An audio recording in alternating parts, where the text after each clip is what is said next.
कैसन प्यार निभैनी गे, अपन यारवा के जेल भेजवैनी गे। अगर कैसन प्यार निभैनी गे, अपन यारवा के जेल भेजवैनी गे। देनी ना गवैया छोड़ी हमारा सपोर्ट में, अगला के खड़ा कर दिहनी लाते हर के कोर्ट में, लाके खड़ा कर दिहनी पटना हाई कोर्ट में।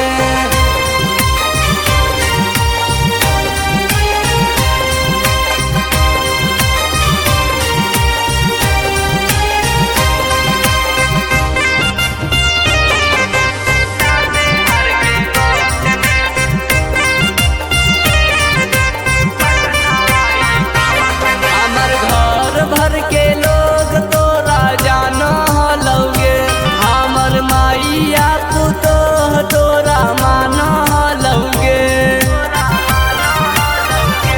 हमर घर भर के लोग तोरा जानो लौगे, हमर माइया पुतो तोरा मानो लौगे। मुजरिम बनाई देनी इहे मिरिया छोट में, अगला के खड़ा कर दिहनी लाते हर के कोर्ट में, लाके खड़ा कर दिहनी कोडरमा हाई कोर्ट में।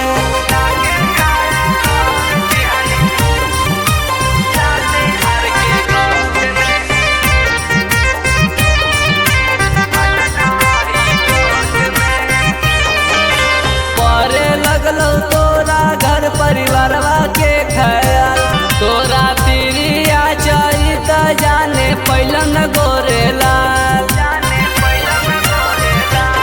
आज परे लगलो तोरा घर परिवारवा के ख्याल, तोरा तिरिया चरित जाने पैलन गोरेलाल।